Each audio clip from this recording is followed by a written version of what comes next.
this is Mrs. Billich. I am going to explain to you the classwork for Monday, September 14th.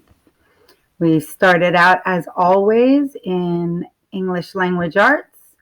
On Monday, we click here. We first read a story about Maria celebrates Brazil. We read the story and then we went through these Google slides for the lesson. Our lesson was to visualize what we were reading about as we were reading it, to picture what was happening in our heads. And that would help us to understand the story. We were also supposed to note who the characters were in the story, where it was taking place, the setting, and what events were happening, the plot. And then we filled that in for the second half of the story. Then we went back and we did that for our classwork with a different story. This story was called The Food Festival.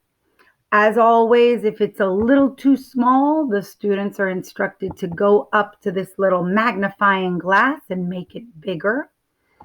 The Food Festival, after they read all about it, they had 3 questions to answer at the bottom.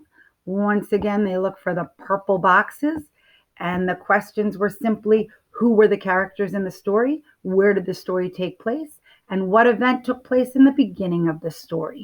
All they had to do was double click until they saw the cursor, and they could start writing in it. Then they X out of it, and it says assignment turn in. They push that blue button and it's turned in. After that, they scrolled down. We did a lesson in social studies called Who Are Our Leaders?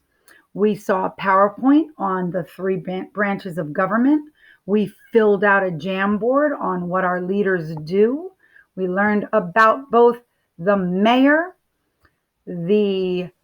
of a city, the governor of a town, and the governor of a state, and the president, of course, of our country.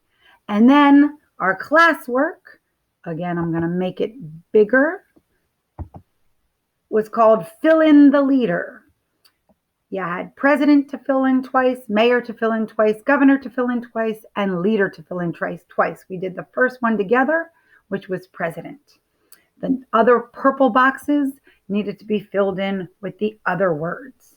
After that, we did, like always, math. Our math classwork today were word problems using number sentences for addition. Our math lesson looked like this.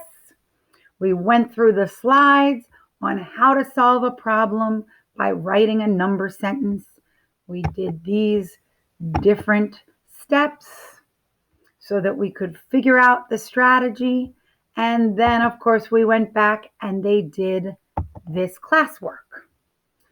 After they did the classwork, which was 3 pages, first they had these purple boxes to fill out for the problems. One was about pizza slices. They had a picture with suitcases, a brain builder, which was a little harder, and a test practice in which they just had to X the box that was correct. They had a check my progress page because we have a quiz coming up, and another page of progress so that they could practice for their quiz. That was it for the classwork. And then, like always, in the afternoon, they were on their own to do the rest of the work unless they had questions. They have their next 6 articles for the article of a day in ReadWorks. They clicked here in order to start it. It was on Amazing Animals. Then their ReadWorks article that they had the questions on was called Soccer or Football. Again, they clicked there to get to that. They had 20 minutes of math practice on Khan Academy and 20 minutes of read theory, which looks like it was put in the wrong place. So I'm going to move it back up to where it belongs. If your student has been doing everything correctly, then you should have gotten a summary report at the end of last week. Hopefully, if you have accepted your invitation to the classroom, you'll get a summary report at the end of this week as well. That was today's classwork. See if your student has finished all of that work.